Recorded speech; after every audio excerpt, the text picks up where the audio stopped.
Anda duduk, kita mau katakan sama-sama Allahku dahsyat 3 kali. 2, 3. Allahku dahsyat, Allahku dahsyat, Allahku dahsyat.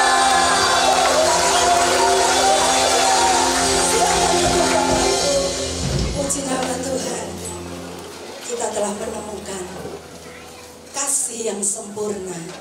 Amin. Kasih Tuhan yang sanggup mengubahkan setiap hidup kita. Ketika kita ada di dalam Dia dan Dia ada di dalam hidup kita, maka Dia akan mengerjakan segala sesuatu buat setiap kita. Yang terbaik Tuhan akan selalu berikan buat setiap kita. Haleluya, haleluya Yesus.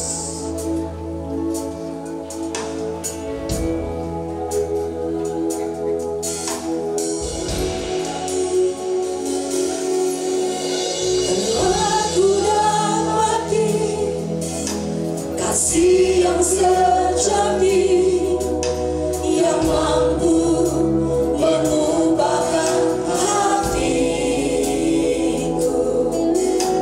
Kasih yang kau beri jauh melebihi segalanya di dalam hidupku.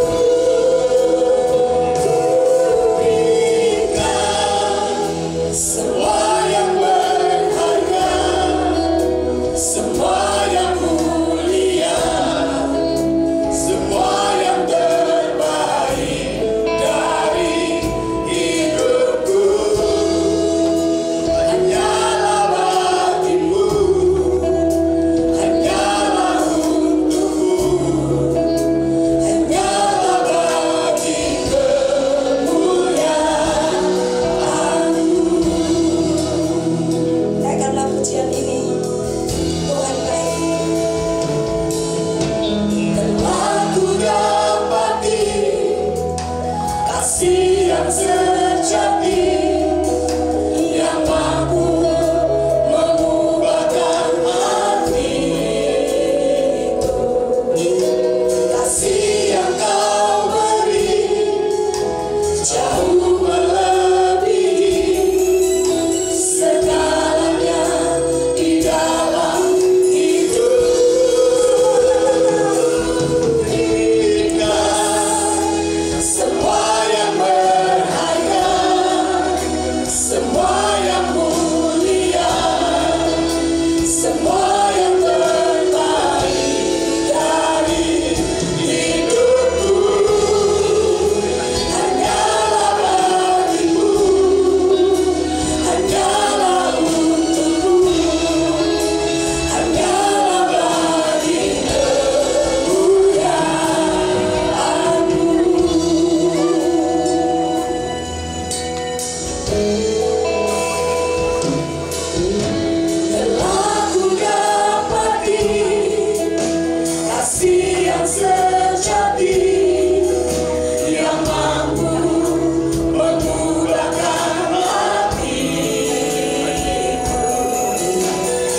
menjamah setiap engkau.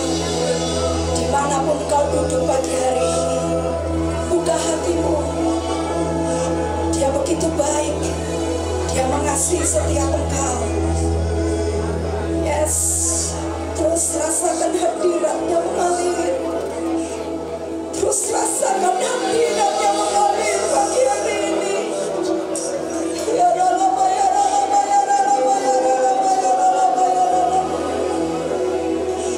Ya Rama, ya Rama, ya Rama, ya Rama, ya Rama, ya Rama, ya Rama, ya Rama. Haleluya, haleluya, haleluya, haleluya, haleluya, haleluya, Yesus. Haleluya, haleluya, haleluya, Yesus. Ku berikan semua yang berharga. Mari naikkan pujian semua yang mulia dari dalam hatimu. Semua yang terbaik dari hidupku. Nyatakan kepada Tuhan. Yes, ini kami di hadapan untukmu. Tidak ada yang tersembunyi di hadapan-Mu. Mari lebih lagi kita katakan. Ku berikan semua yang berharga, semua yang mulia, semua yang terbaik dari hidupku. Hanyalah bagimu, hanyalah untukmu, hanyalah bagi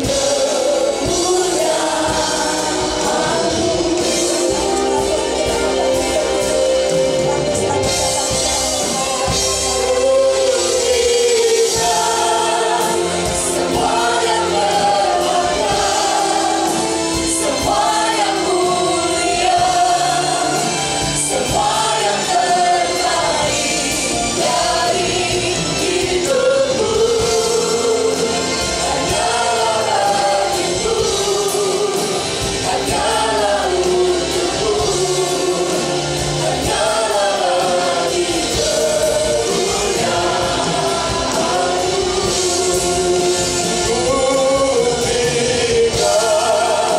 semua yang berharga, semua yang mulia, semua yang terbaik dari hidupku. Hanyalah bagimu, hanyalah untukmu,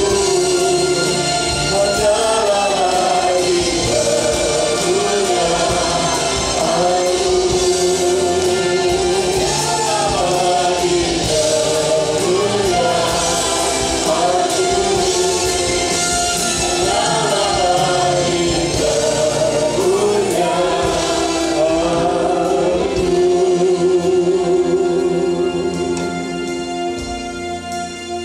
Inilah setiap kami bawa diri kami dan hidup kami seutuhnya kepadamu ya Tuhan. Demikian pula anak-anak yang sudah maju ke depan ini. Mereka pun membawa diri mereka, hidup mereka sepenuhnya untuk dipersembahkan kepada Tuhan. Hamba-Mu berdoa untuk setiap anak-anak kami yang sudah Tuhan percayakan untuk setiap orang tua boleh mendidik, membesarkan, mengasuh mereka. Kami berdoa buat setiap mereka satu demi satu. Kiranya setiap tangan-Mu memenuhi mereka dengan pengetahuan tentang Engkau dan tentang kehendak-Mu. Kiranya mereka boleh berjalan dengan cara yang layak di hadapan Tuhan. Dan sepenuhnya hidup mereka boleh menyenangkan Tuhan. Kami juga minta agar mereka di dalam hidup yang masih muda ini, mereka pun dapat menghasilkan buah dalam setiap perbuatan baik. Dan Engkau berikan kepada mereka kekuatan dan juga ketahanan untuk dapat menjaga diri mereka dari setiap pergaulan yang buruk. Kami bersyukur Tuhan untuk semua yang sudah Engkau kerjakan dalam diri anak-anak kami. Engkau sudah memberikan kesehatan kepada mereka. Engkau sudah memberikan kepada mereka hikmat marifat. Dan juga Engkau memberikan segala-galanya yang tidak dapat kami hitung satu demi satu. Kami mengucap syukur untuk semuanya ini. Kiranya apa yang sudah kami doakan itu terjadi dalam setiap kehidupan anak-anak kami. Sekarang hamba-Mu berdoa bagi setiap orang tua mereka dimanapun mereka duduk. Kiranya tangan berkat-Mu juga terulur untuk setiap mereka. Biar Engkau memberkati papa dan mama mereka, kakek dan nenek mereka, agar orang tua ini dapat menjadi teladan bagi setiap anak-anak ini dalam perbuatan, pikiran, dan perkataan mereka. Biar anak-anak ini boleh mengenal Tuhan melalui setiap kehidupan orang tua mereka. Terima kasih Tuhan, kami siap untuk mendengar firman-Mu. Berbicaralah buat setiap kami. Kami juga siap untuk bersekutu bersama-sama dengan tubuh dan darah Tuhan. Kiranya Engkau memberkati kami semuanya. Berkati semua tim pelayanan yang sudah membawa kami makin lebih menyadari betapa kami bangga dan bersyukur memiliki Engkau Tuhan dalam hidup kami. Terima kasih buat setiap pujian lagu yang sudah dinyanyikan. Biar itu akan juga menjadi persembahan yang berbau harum di hadapan Tuhan. Terima kasih. Di dalam nama Tuhan Yesus Kristus kami sudah berdoa dan kami mengucap syukur. Haleluya, haleluya. Amin, amin, amin. Silakan duduk anak-anak, Bapak Ibu, juga saya persilakan duduk kembali ya. Oke, selamat pagi semuanya Bapak Ibu. Shalom. Shalom ya. Kalau tadi Bu Sari juga mengucapkan selamat tahun baru Imlek, saya juga tentunya ingin mengucapkan dari tempat ini selamat hari raya tahun baru Imlek 2576 ya bagi Bapak Ibu Saudara yang merayakannya. Saya pun kemarin di Semarang, kami juga berkumpul dengan keluarga dan ikut bersama-sama bersukacita dengan mereka semuanya ya. Saya berharap tahun ini Bapak Ibu tetap memiliki semangat dan tetap bersukacita di dalam setiap kondisi apapun dalam hidup kita. Mari kita akan angkat Alkitab kita bersama-sama. Dan mari Bapak Ibu akan katakan bersama dengan saya setelah saya berkata GBT KO Jepara. Mari bersama katakan dengan saya, aku bersukacita karena pagi ini Tuhan mengajarku dengan firman-Nya. Aku buka telinga dan pikiranku untuk kebenaran firman-Mu. Jadilah padaku seturut dengan kehendak-Mu. Amin. Ya, memasuki bulan Februari ini, Bapak Ibu, seperti yang sudah saya sampaikan di minggu lalu, kita akan masuk dalam tema yang baru, ya. Masuk dalam tema yang baru. Nah, kalau Bapak Ibu lihat gambar yang tertera di layar depan Bapak Ibu Saudara, tentu Bapak Ibu akan merasa senang ya kalau berjalan di tengah kebun pohon yang buahnya itu begitu menggoda kita untuk kita petik dan langsung kita kepingin makan, ya kan? Saya percaya Bapak Ibu Saudara ketika berjalan di tengah-tengah kebun itu tentu nggak cuma berkata wah apik ya, waduh bagus ya. Tentu Bapak Ibu akan berpikir kalau boleh aku diizinkan ngambil dan aku akan mencobanya. Ya, Bapak Ibu. Ini adalah gambar di mana kita mengerti bahwa setiap pohon yang disebut ini pohon jeruk, maka dia pasti akan menghasilkan buah jeruk. Kalau penjualnya berkata atau kalau yang nanam berkata ini pohon mangga, maka yang dihasilkan dari pohon itu adalah pasti buah mangga. Nah, saya ingin pada bulan ini kita mau benar-benar merenungkan akan setiap kehidupan kita. Apakah hidup kita sebagai orang Kristen sudah berbuahkan kekristenan? Apakah hidup kita yang sudah mengaku diri kita percaya kepada Tuhan itu berbuahkan kehidupan yang benar-benar percaya. Nah, karena itu saya ingin mengajak Bapak Ibu Saudara untuk membuka Alkitab kita dari Injil Matius pasal yang ketiga, ayat yang ke-8, Bapak Ibu, ya. Matius pasal 3 ayat yang ke-8. Coba Bapak Ibu bersama-sama kita akan baca ayat yang pendek ini, dan kita akan memikirkan ayat ini dengan serius, Bapak Ibu Saudara, ya. Matius 3 ayat 8 berbunyi demikian.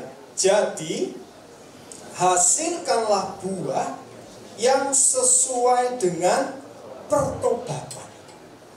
Bapak Ibu baca di dalam perikop ini perikop bicara tentang Yohanes Pembaptis. Dia punya tugas untuk lebih dulu menyiapkan jalan bagi Tuhan Yesus. Maka dia melakukan pekerjaannya. Salah satu, atau kalau boleh dikatakan mungkin yang menjadi satu-satunya pelayanan daripada Yohanes Pembaptis adalah dia itu selalu menyuarakan suara pertobatan. Dan kalau ada orang yang benar-benar meresponi berita itu dan bertobat, maka Yohanes akan berkata, yuk sekarang kamu harus dibaptis. Nah, coba Bapak Ibu, saya sekarang ingin Bapak Ibu memperhatikan Alkitab Bapak Ibu masing-masing. Kalau Bapak Ibu hanya memperhatikan yang ada di depan ini, Bapak Ibu hanya cuma melihat di ayat itu saja. Tetapi saya ajak Bapak Ibu untuk membaca ayat yang ke-6. Atau mulai dulu ayat yang ke-5, ya. Matius 3 ayat yang ke-5 dan 6. Maka datanglah kepadanya penduduk dari Yerusalem, dari seluruh Yudea, dan dari seluruh daerah sekitar Yordan. Lalu sambil mengaku dosanya, mereka dibaptis oleh Yohanes di sungai Yordan. Lalu ketika Bapak Ibu membaca ayat 7, di sana dikatakan, tetapi waktu ia melihat banyak orang Farisi dan orang Saduki datang untuk dibaptis. Jadi berita ini juga membuat orang Farisi dan orang Saduki juga rupanya merasa dirinya perlu bertobat dan perlu dibaptis. Tetapi apa yang dikatakan Yohanes kepada mereka? Hai kamu keturunan ular beludak, siapakah yang mengatakan kepada kamu bahwa kamu dapat melarikan diri dari murka yang akan datang? Maka ayat 8 berkata, jadi hasilkanlah buah yang sesuai dengan pertobatan. Waktu saya membaca ayat-ayat yang tadi saya ajak kita sama-sama membacanya, maka Tuhan mengingatkan satu pesan yang penting buat kita semua. Apa itu Bapak Ibu Saudara? Seperti halnya orang-orang pada waktu itu yang datang memberi diri, mereka mau dibaptis oleh Yohanes. Maka Yohanes berkata, hai kamu yang sudah dibaptis, mau kamu orang biasa, mau kamu keturunan daripada orang-orang yang top, mau kamu orang Farisi dan orang Saduki, kalau kamu semua sudah dibaptis, Yohanes berkata, hasilkanlah buah yang sesuai dengan pertobatan. Jadi artinya buat apa kita mau dibaptis, tapi kalau setelah dibaptis gak ada pertobatan? Itu maksudnya Yohanes. Buat apa kita mau memberikan diri kita untuk rela basah, lalu kemudian diselamati oleh orang lain? Oh selamat ya, kamu sudah dibaptis. Bahkan orang tua kita dorong-dorong kita, teman kita mendorong-dorong kita, mungkin pacar kita mendorong-dorong kita, suami kita mendorong kita, istri kita mendorong kita, orang tua kita mendorong kita untuk dibaptis. Lalu kita sudah dibaptis selesai, lalu apakah kemudian kita berkata, yang penting aku sudah dibaptis dan aku bisa menyenangkan mereka yang menyuruh-nyuruh aku untuk dibaptis? Tapi dalam perjalanan hidup Anda tidak ada yang namanya sebuah pertobatan. Nah, Yohanes Pembaptis mengatakan kepada kita semua, hai Bapak Ibu yang sudah dibaptis, saya juga sudah dibaptis. Tahun 87 saya dibaptis. Berarti kalau dihitung dari mulai 87 sampai hari ini, kira-kira berapa lama saya sudah dibaptis? Sudah sekian puluh tahun. Pertanyaannya, apakah sekian puluh tahun hidup saya sudah benar-benar bertobat? Sama halnya dengan Bapak Ibu. Bapak Ibu sudah dibaptis sejak kapan? Ada yang mungkin ingat tahunnya, ada yang ingat bulannya, ada yang ingat tanggalnya. Tapi selama Anda sudah dibaptis sampai dengan Bapak Ibu duduk di kursi ini, pertanyaannya, apakah Bapak Ibu sudah benar-benar menghasilkan buah pertobatan? Coba lihat gambar ini. Tadi gambarnya gambar buah jeruk, sekarang gambarnya pohon anggur. Kalau Bapak Ibu punya pohon yang seperti ini kondisinya, Bapak Ibu mau diamkan saja, cuma di foto-foto cepat-cepat, masukkan IG, share ke grup, cepat-cepat, di-share ke teman-teman, lalu berkata, lihat ini pohon anggurku bagus kan? Didiamin aja, tapi nggak pernah dipetik, nggak pernah coba diambil dan dimakan. Siapa yang seperti itu? Yang punya kebun anggur yang kayak gini, cuma maunya dipandang, cuma maunya dilihat, cuma maunya dikagumi saja. Ada yang seperti itu Bapak Ibu? Atau gambar ini, atau gambar ini Bapak Ibu, ketika dilihat, wah sudah berbuah banyak, Anda langsung ambil dan kemudian Anda coba makan.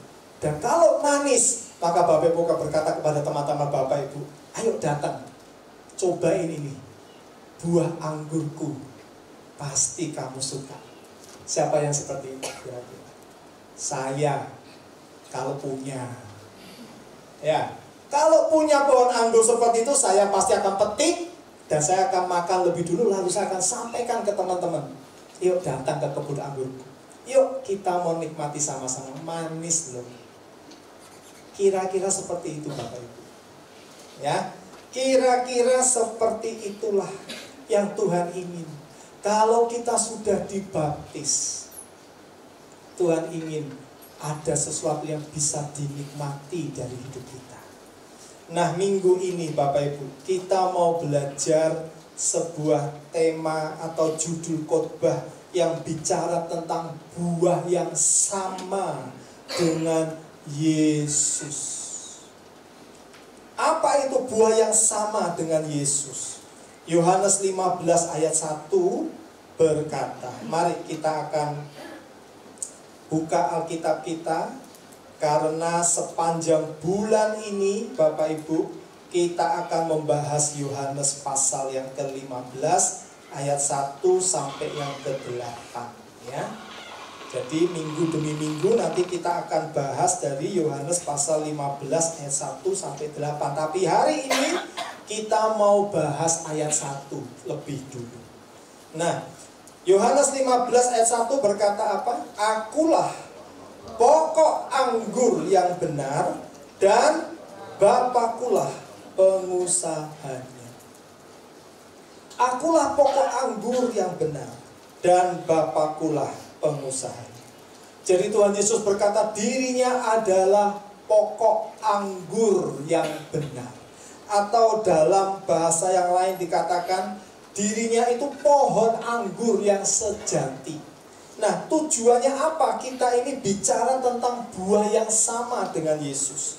Tujuannya ya tidak lain adalah supaya kita berbuah seperti Yesus.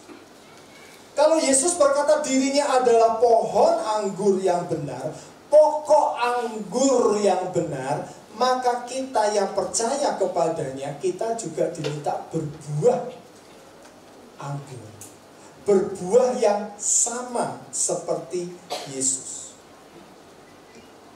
Ya, nah kita tadi sudah membacakan Tuhan Yesus itu menyebut dirinya sebagai pokok anggur yang benar, atau dalam bahasa Inggrisnya true vine, yang juga diartikan pohon anggur yang sejati. Sejati. Saya itu waktu-waktu dulu ya suka melihat sebuah channel yang namanya History Channel. Dalam bagian daripada channel History itu ada satu acara TV yang namanya seperti ini Bapak Ibu Saudara, Gold and Silver Pawn Shop. Tokonya seperti ini. Ini nggak ada di Indonesia, ini tokonya hanya ada di Amerika. Kalau Bapak Ibu lihat tayangan di History Channel, maka Bapak Ibu akan, kalau suka dengan acara ini, akan tidak asing dengan toko itu, ya. Karena di dalamnya akan ada begitu banyak barang-barang yang bagus-bagus, yang antik-antik, yang waduh nilainya itu mahal-mahal. Ada orang yang bawa lukisan misalkan, ya. Kemudian orang itu berkata, ini saya mau jual lukisan ini. Saya mau minta lukisan ini seharga $1.000 misalkan. Lalu yang punya toko ini ketika lihat lukisan itu, wah, dia nggak kemudian buru-buru berkata, dah saya tawar dah $900. Kan saya juga harus untung sebagai pedagang. Kamu minta $1.000, tak tawar ya $900 supaya aku nanti bisa jual dan aku dapat untung. Enggak langsung begitu. Ketika orang itu yang bawa lukisan berkata, ini lukisan asli loh, makanya aku minta $1.000. Maka yang punya toko akan berkata, tunggu ya, kamu minta $1.000 ya, oke tunggu, tak panggil teman saya yang ahli lukisan. Dia akan lihat ini lukisan yang kamu bawa itu benar-benar asli atau tidak. Kalau memang asli, yuk nanti kita tawar-menawar. Lalu dipanggillah temannya itu. Nah, temannya yang ahli lukisan tentu lihat dengan kaca pembesar, dilihat. Wah, orang itu berkata, wah ini asli nih lukisan. Kalau ini lukisan dijual di luar sana, harganya bisa $1.500. Wah, yang bawa lukisan kan senang ya Bapak Ibu. Tadinya cuma minta $1.000, ternyata setelah diperiksa oleh orang yang ahli, orang itu berkata lukisan ini justru harganya lebih mahal, bisa sampai $1.500, bisa sampai $2.000. Wah, lalu yang punya toko bilang gini, oke, tadi kamu minta $1.000 kan? Nah, gimana kalau tak tawar $950? Yang punya lukisan bilang, aduh kok eman-eman ya, mungkin bisa nggak jadi dijual. Tapi ketika orang itu butuh uang, apa boleh buat? Ya sudah, walaupun nilai di luar sana bisa $1.500, bisa $2.000, tapi karena dia butuh uang, maka dia serahkan lukisan itu seharga $950. Nah, lukisannya sudah diterima ini. Datanglah orang lain, pembeli, lihat lukisan itu. Yang punya toko bilang, ini harganya $2.000. Karena senang dibayar. Saya mau tanya Bapak Ibu, kenapa ada orang yang rela bayar lebih mahal lukisan itu? Kenapa ada orang yang terkadang tidak rela bayar mahal, walaupun itu hanya sebuah lukisan? Kalau ada seseorang yang berani bayar mahal sebuah lukisan, dia ingin yang dia beli adalah barang yang berkualitas. Dia tidak ingin barang yang dia beli itu barang yang tidak ada harganya. Saya mau ajak Bapak Ibu merenungkan, ya. Pernahkah kita merenung bahwa Tuhan itu begitu mengharapkan sesuatu dari kita yang sudah dibayar lunas melalui pengorbanan di kayu salib. Ketika Yesus sudah mati di atas kayu salib, pernahkah kita merenungkan bahwa dia sebenarnya mengharapkan sesuatu dari kita? Dia sudah bayar mahal hidup kita. Mungkin $2.000 itu terlalu murah. Nilai kita ketika dibayar oleh Tuhan itu jauh melebihi $2.000, jauh melebihi $10.000, jauh melebihi $100.000, bahkan $1 juta pun nilai kita masih lebih mahal. Tapi ada orang yang berani bayar sampai $1 juta untuk sebuah benda. Kenapa? Karena dia tahu benda ini berkualitas. Dia berani bayar. Dan dia akan simpan barang itu sebagai sebuah barang yang bernilai tinggi. Ketika Yesus sudah membayar dosa Anda dan dosa saya, sekali lagi saya mau berkata, apakah kita merenungkan apa sebenarnya yang diharapkan Tuhan dalam hidup kita? Ketika ketika Tuhan itu mengatakan bahwa dirinya adalah pohon anggur sejati, ini yang diharapkan Tuhan, yaitu agar kita menjadi sama dengan Dia, yaitu sebagai buah anggur sejati. Saya kasih highlight sengaja yang lain hurufnya kecil, tapi ada yang saya buat besar semua supaya Anda ingat, Tuhan itu pohon anggur sejati. Betul? Kita buah anggur sejati. Katakan, Tuhan pohon anggur sejati. Kita buah anggur sejati. Itu yang harusnya Tuhan inginkan dalam hidup kita. Semua kita diminta oleh Tuhan menjadi buah anggur yang sejati. Mungkin ada di antara kita yang bertanya seperti pertanyaan yang ini, Bapak Ibu. Ya. Ini pertanyaan sering ya kita dengar, bahkan mungkin juga keluar dari mulut kita. Apa pertanyaan itu? Ini. Apakah saya benar-benar bisa berbuahkan anggur sejati? Seringkali orang berkata seperti itu. Kita bilang, ayolah kamu bertobat. Ayolah kamu ini harus jadi orang Kristen yang kudus. Ayolah kamu harus jadi orang Kristen yang rajin. Yang dikasih pernyataan itu bilang sama dirinya, bisa enggak aku ini jadi kudus? Apakah bisa nih aku sungguh-sungguh? Apakah bisa ini aku ini macam-macam? Pertanyaannya itu macam-macam. Apakah kita bisa berbuahkan anggur sejati? Apakah aku bisa hidup tanpa dosa? Apakah aku bisa hidup kudus? Kira-kira jawabannya apa, Bapak Ibu? Jawabannya ada loh di Alkitab, Bapak Ibu. Yuk kita mau baca ayat itu. 1 Korintus 2 ayat 14. Sama-sama kita baca ya. Tetapi manusia duniawi tidak menerima apa yang berasal dari Roh Allah, karena hal itu baginya adalah suatu kebodohan dan ia tidak dapat memahaminya, sebab hal itu hanya dapat dinilai secara rohani. Jadi kalau ada orang Kristen yang diminta hidupnya berbuahkan pertobatan, berbuahkan anggur seperti Yesus sebagai pohon anggur itu, lalu orang itu berkata, apakah bisa aku ini seperti yang Tuhan minta? Maka jawabannya, oh ternyata orang yang mempertanyakan itu masih manusia duniawi. Jadi kalau ada Bapak Ibu Saudara yang masih bertanya, bisakah aku hidup kudus? Bisakah aku berbuahkan pertobatan yang benar-benar yang seperti Tuhan minta?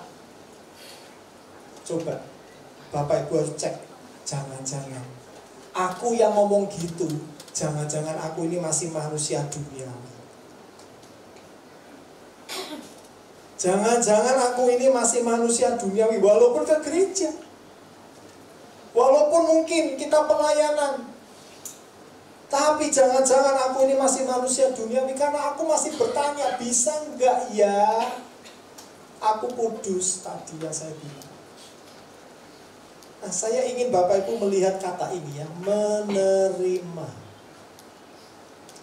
Kata itu dalam bahasa asli ditulis dengan kata dekomai. Dekomai itu kata kerja pasif.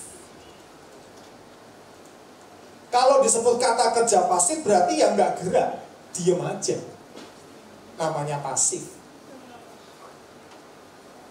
Jadi kalau ada orang yang tadi mempertanyakan, bisa nggak aku hidup seperti yang Tuhan minta? Itu karena dia nggak mau gerak. Dia maunya tinggal tetap di posisinya dia. Itu dekomai. Maka dia nggak bisa menerima. Roh Kudus minta dia maju, dia nggak mau maju. Dia maunya diam aja di sini. Itu artinya dekomai. Banyak orang Kristen yang seperti itu, nggak mau maju, maunya diem aja, menikmati hidup yang sudah nyaman seperti ini. Yang penting kan aku sudah memenuhi syarat percaya dan dibaptis. Cukup, jadi orang Kristen sudah cukup. Nggak usahlah terlalu rohani, nggak usahlah terlalu banyak pertobatan di sana sini, susah. Itu namanya Anda dekomai, nggak gerak, maunya diam di posisi Anda. Tapi sebaliknya, sebelum kata sebaliknya, saya mau kasih seperti ini dulu kalimatnya ya. Bila sifat kita ini masih manusia duniawi, Bapak Ibu, masih ada dekomai, nggak mau gerak, maka sampai kapanpun kita akan selalu mempertanyakan pertanyaan semacam itu. Karena sebenarnya kita tidak mau menuruti apa yang berasal dari Roh Allah. Roh Allah minta, ayo maju. Ayo selangkah demi selangkah kamu belajar hidup dalam ketaatan. Tapi nggak mau, tadi saya bilang, nggak mau gerak, diam aja. Jadi kalau kita masih seperti itu, ya sampai kapanpun. Oke lah, Bapak Ibu sudah berkata, saya sudah jadi anggota gereja ini puluhan tahun loh. Sejak gereja ini berdiri sampai hari ini saya masih jadi anggota. Bagus Bapak Ibu, Anda setia itu bagus. Tapi pertanyaannya bukan cuma setia yang Tuhan minta, tapi buah pertobatan itu ada tidak? Gitu kan? Apakah dulu dan sekarang benar-benar sudah berubah? Atau masih sama? Dulu ya datangnya masih seperti ini, sekarang juga masih seperti ini.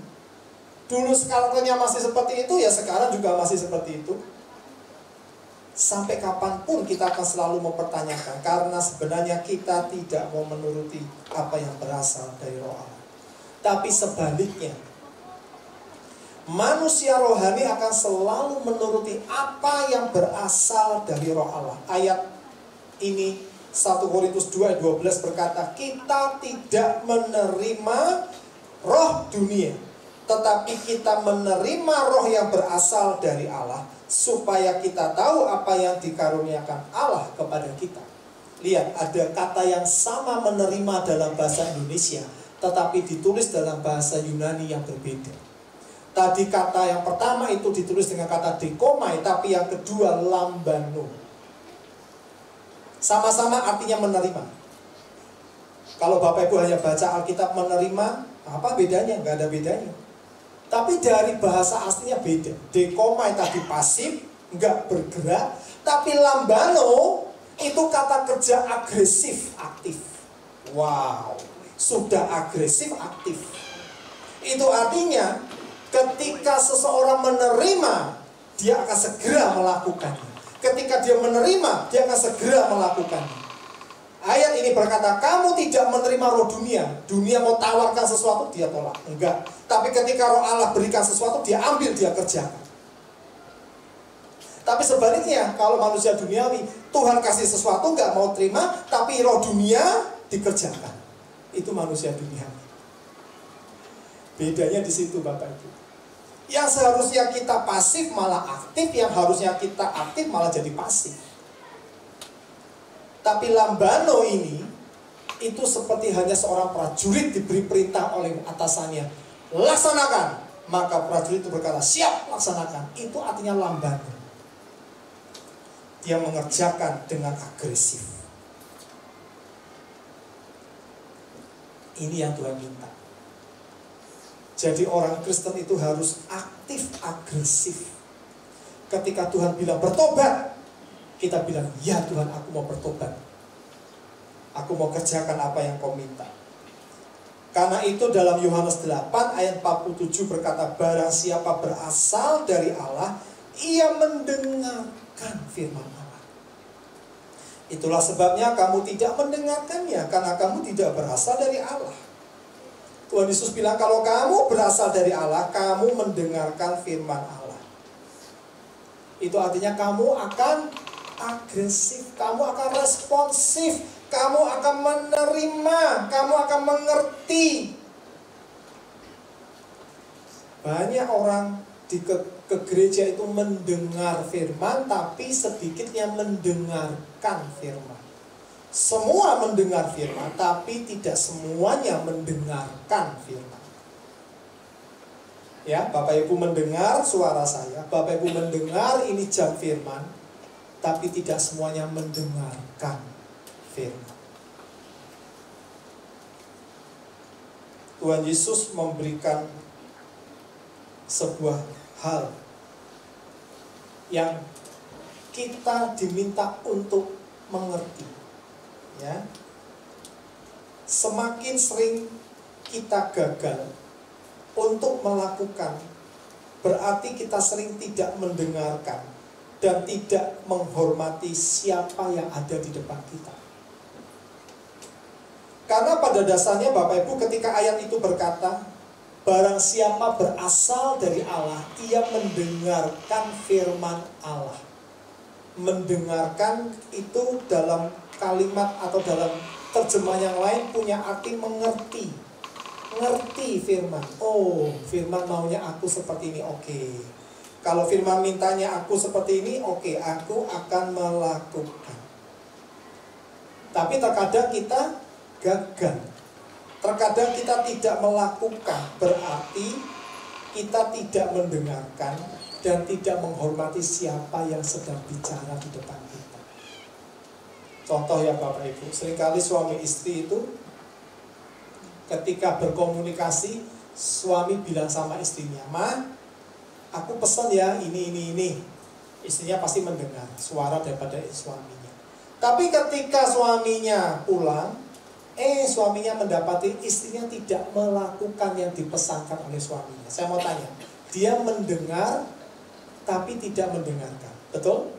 Tapi ketika suaminya bilang, "Ma, kerjakan ini ya," dia pulang, suaminya, dia lihat istrinya mengerjakan yang diperintahkan oleh suaminya, berarti istrinya ini enggak cuma mendengar, tetapi dia mendengarkan. Kenapa? Karena dia tahu bahwa yang sedang bicara di depan dirinya adalah suaminya.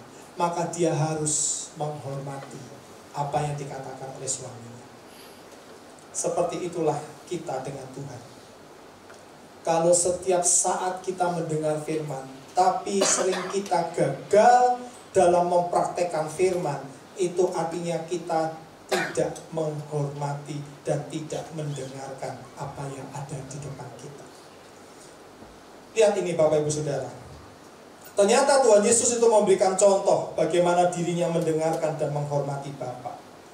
Yohanes 12 ayat 49 berkata begini, "Sebab aku berkata-kata bukan dari diriku sendiri, tetapi Bapa yang mengutus aku. Dialah yang memerintahkan aku untuk mengatakan apa yang harus aku katakan dan aku sampaikan."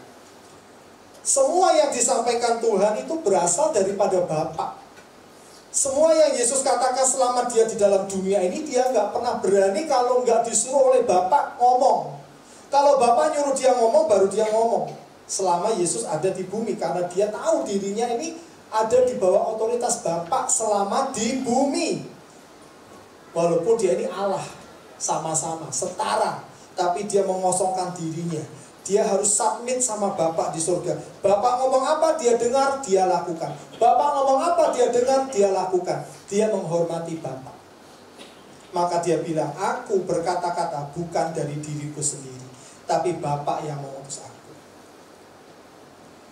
Maka simpelnya seperti ini Bapak Ibu ya.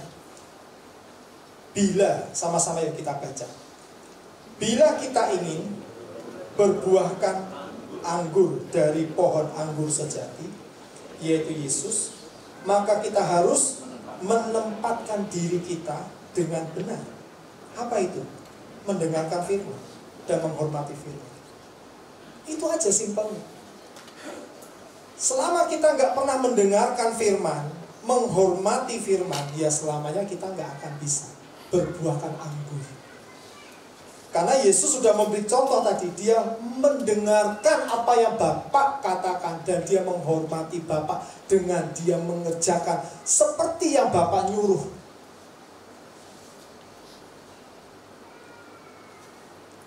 Sama-sama kita baca. Mereka yang mau mendengarkan dan menghormati firman memiliki apa? Lebih banyak kesempatan untuk hidupnya diubah dan menjadi seperti Yesus. Lebih banyak kesempatan.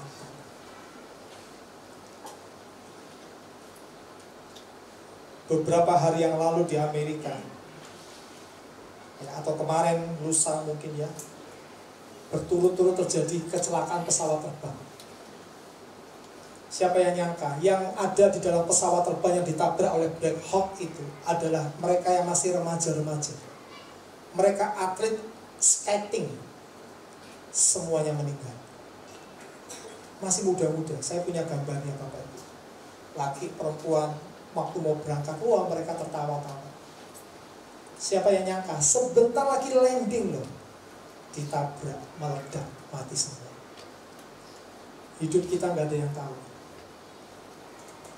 Kadang-kala ketika kita sudah mulai dirasain lega ya, saya pun waktu bepergian naik pesawat terbang dulu ya, kalau sudah mulai itu waduh senengnya, berpikirnya pasti aman nyampe. Ya sama seperti anak-anak muda tadi yang kemarin itu meninggal itu, berpikirnya mau sampai landing, ketemu papa mama, nggak tahu yang meninggal. Kita ini masih punya kesempatan loh Bapak Ibu. Setiap kita ini masih punya kesempatan. Jangan berpuas diri hanya Anda sudah dibaptis. Jangan berpuas diri Anda jadi anggota yang setia.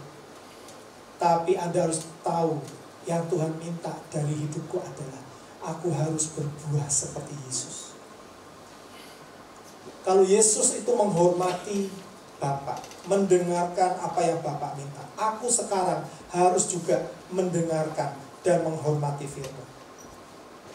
Aku harus melakukan firman. Ya, kalau kita mau mendengarkan dan menghormati firman, musik silakan. Kita punya lebih banyak kesempatan untuk hidup kita diubah dan menjadi seperti Yesus. Tundukkan kepala Bapak Ibu, pejamkan mata kita.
Biar setiap kita memejamkan mata, mari renungkan apa yang Tuhan sudah katakan kepada kita. Yohanes Pembaptis berkata, hasilkanlah buah yang sesuai dengan pertobatan. Kepada siapa dia berkata demikian? Kepada semua mereka yang sudah dibaptis. Dan hal yang sama Tuhan ingatkan kepada kita semua pagi ini. Kepada kita semua yang sudah dibaptis, Tuhan katakan, hasilkanlah buah yang sesuai dengan pertobatanmu. Kalau Yesus berkata dirinya adalah pohon anggur yang sejati, dan dia sudah bayar mahal penebusan kita melalui korbannya di kayu salib. Yang dia harapkan adalah hidupmu dan hidupku berbuahkan anggur yang sejati. Jangan pernah bertanya, apakah itu bisa? Jangan kau bertanya, apakah itu mungkin aku berbuahkan anggur yang sejati? Kalau kau masih bertanya demikian, itu karena kita masih pasif, tidak mau melangkah, tidak mau bergerak. Tapi jadilah manusia rohani, di mana engkau harus bergerak dengan agresif. Engkau sambut firman Tuhan selalu, dan kau katakan, ya aku mau melakukan firman, ya aku mau bertobat, ya aku mau memilih untuk hidup taat. Engkau manusia rohani. Jadilah orang-orang yang memiliki sifat seperti itu. Dengarkan firman dan hormatilah firman. Maka engkau punya kesempatan lebih banyak untuk berbuahkan buah anggur yang sejati. Haleluya.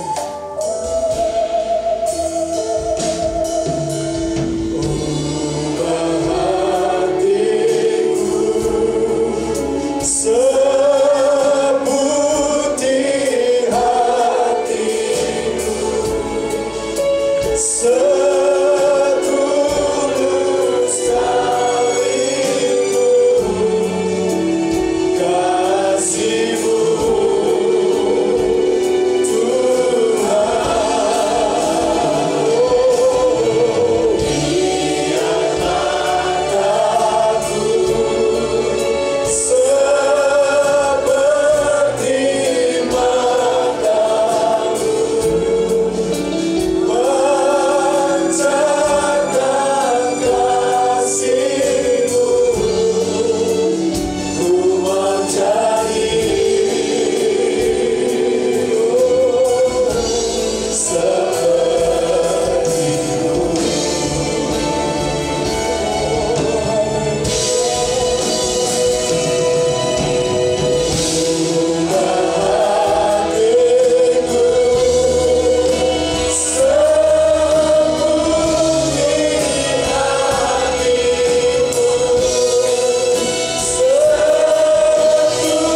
angkat roti di tangan kanan kita, kita unjukkan kepada Tuhan lebih tinggi dari kepala kita.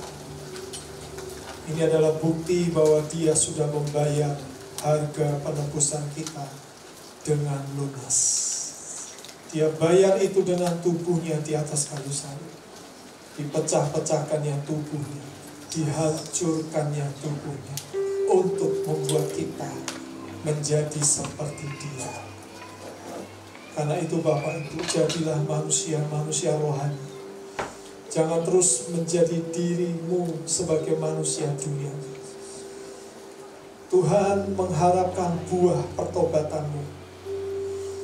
Tuhan ingin engkau berbuahkan anggur yang sejati, yang dapat dinikmati orang lain, yang jadi berkat buat orang lain.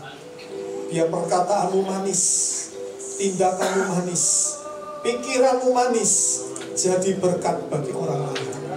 Minta ampun lebih dulu kepada Tuhan atas segala dosa dan kesalahanmu sebelum engkau makan dan minum perjamuan kudus ini. Katakan, ampuni aku Tuhan, ampuni dosaku, ampuni kesalahanku, ampuni perbuatan bodohku. Biar kita layak untuk menerima persekutuan dengan tubuh dan darah Kristus.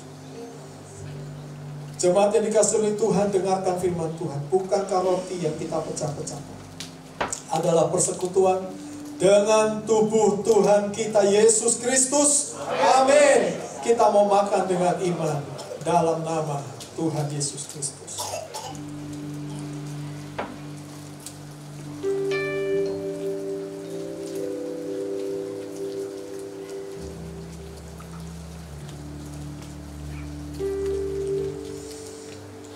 Mari kita mau angkat cawan pengucapan syukur yang di dalamnya berisi darah Kristus. Saya ajak kita semua beriman di saat kita meminumnya. Imani bahwa apa yang sedang kau hadapi saat ini, mungkin itu sakit penyakit, mungkin itu kelemahan fisikmu. Imani bahwa ketika kau minum darah Kristus, darahnya akan masuk ke dalam darahmu dan membawa bilu-bilu kesembuhan untuk setiap penyakitmu.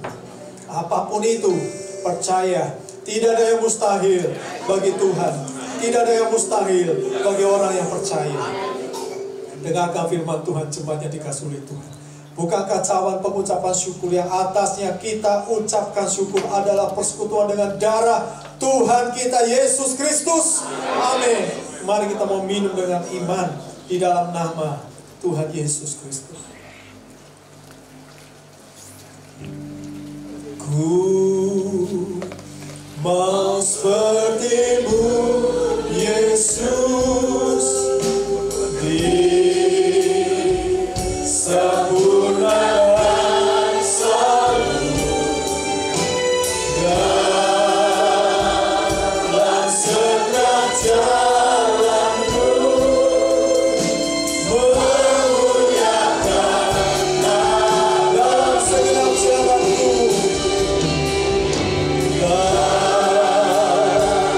dalam segala jalanku, memuliakan nama-Mu.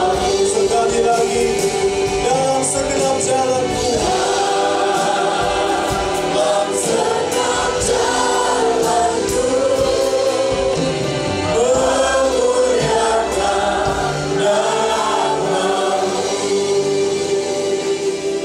Biarlah dalam segenap jalan hidup kami selalu Engkau dapati kami memuliakan nama-Mu ya Tuhan. Bukan menjadi batu sandungan bagi orang lain, tetapi menjadi berkat bagi orang lain melalui kehidupan kami. Terima kasih Tuhan. Kami mau belajar menjadi orang-orang yang selalu lambano. Kami ingin menjadi orang Kristen yang aktif, agresif. Ketika mendengar firman-Mu, kami mau melakukannya dengan segera, tanpa menunda. Kami mau melangkah, karena Engkau menunggu dari hidup kami buah-buah pertobatan. Terima kasih. Mari Bapak Ibu, angkat persembahan saudara dan persepuluhan yang akan kita berikan kepada Tuhan. Inilah persembahan kami dan juga persepuluhan kami. Kami mengucap syukur untuk pemeliharaan Tuhan sepanjang bulan Januari yang lalu. Dan kami percaya di bulan Februari ini pemeliharaan-Mu akan makin Kau nyatakan dalam diri kami. Kami yang memberi, kami tidak akan kekurangan. Kami yang mempercayai janji-Mu, maka janji-Mu akan digenapkan dalam diri kami. Setiap diri kami melangkah dengan iman, dan hari demi hari Engkau bekerja atas setiap hidup kami. Maka kami tidak akan meminta-minta, tetapi kami justru menjadi berkat bagi banyak orang. Terima kasih Tuhan, berkati seluruh pengurus gereja yang akan mengelola keuangan ini. Di dalam nama Tuhan Yesus Kristus kami sudah berdoa dan mengucap syukur. Amin. Silakan duduk Bapak Ibu. Kita akan mendengarkan pengumuman. Yang pertama, saya ingin mengucapkan selamat datang kepada Bapak Ibu Saudara yang baru pertama kali bergabung dalam ibadah pagi ini. Kalau Bapak Ibu ingin kembali hadir dalam pertemuan berikutnya, saya tentu senang dan pintu gereja selalu terbuka untuk kehadiran Bapak Ibu Saudara sekalian ya. Jam 10 nanti akan ada ibadah akikah, jadi anak-anak Bapak Ibu diingatkan dibawa untuk mereka datang beribadah bersama-sama dengan teman-teman seusia mereka. Ibadah ayah akan kembali diadakan di bulan ini. Besok Jumat kita akan mulai kembali dengan ibadah ayah ya, 6:30 malam. Jadi saya harap Bapak Ibu kembali hadir untuk bersama-sama kita belajar. Hari Sabtu ada kegiatan Sport Time Youth jam 4 sore. Jadi mereka yang berusia muda silakan hadir dalam pertemuan Sport Time. Dan kita belum tahu apa yang akan menjadi olahraga bersama kita pada hari Sabtu besok ya. Rema, ya, tadi malam sudah mulai di launching. Dan saya berharap Bapak Ibu ketika sudah mendapatkan lewat grup WA, Bapak Ibu bisa mendengarkan. Dan saya percaya Bapak Ibu diberkati dan makin akan diberkati untuk hari-hari ke depannya Bapak Ibu. Jadi kita berdoa supaya renungan malam ini juga makin mengingatkan kita tentang apa yang harus kita kerjakan sebagai orang percaya. Puji Tuhan ya. Kami mengucapkan selamat ulang tahun kepada jemaat Tuhan yang berulang tahun di bulan Januari. Jadi nanti sebelum kita pulang, saya ingin mereka yang berulang tahun di bulan Januari bisa maju ke depan. Dan nanti kita akan berdoa bersama-sama untuk jemaat yang berulang tahun di bulan Januari ini. Tidak ada yang lain ya. Oke, mari kita akan berdiri. Saya ajak yang berulang tahun di bulan Januari silakan tampil ke depan. Kita akan doakan Bapak Ibu Saudara sekalian. Yuk mari, silakan yang berulang tahun di bulan Januari. Ya, istri saya ulang tahun, Alastika ulang tahun. Siapa? Jovan kau ulang tahun, Esther ulang tahun. Cuma ini aja. Oh ada lagi ya. Oke, mari Bapak Ibu kita angkat tangan kita arahkan kepada mereka, kita berkati mereka. Terima kasih Tuhan untuk usia yang Tuhan tambahkan dalam hidup setiap saudara-saudara kami. Sepanjang bulan Januari Engkau sudah memberkati mereka dengan penuh sukacita. Dan biar kami juga sekarang memberkati mereka kembali dengan berkat yang terbaik daripada Tuhan. Kiranya turun atas hidup mereka semuanya. Roh takut akan Tuhan makin dinyatakan. Biarlah mereka memberikan waktu dan diri mereka untuk terus percaya dan melayani Tuhan. Biar hidup mereka dimanapun berada menjadi berkat. Dan biar Kau tambahkan kesehatan selalu untuk setiap mereka. Terima kasih Tuhan, terimalah berkat ini saudara-saudara di dalam nama Tuhan Yesus Kristus. Dan kami sebentar akan pulang Tuhan. Kami minta Engkau memberkati kami, menyertai perjalanan pulang kami. Bapak Ibu pulanglah dengan membawa berkat dari Allah Bapa kita yang ada di surga. Kasih sayang dari Tuhan kita Yesus Kristus dan persekutuan dengan Roh Kudus Tuhan memberkati engkau dan melindungi engkau. Tuhan menyinari engkau dengan wajahnya dan memberikan kepadamu kasih karunia. Tuhan menghadapkan wajahnya kepadamu dan memberikan kepada engkau damai sejahtera. Terima berkat ini dengan segala ucapan syukur di dalam nama Tuhan Yesus Kristus. Amin.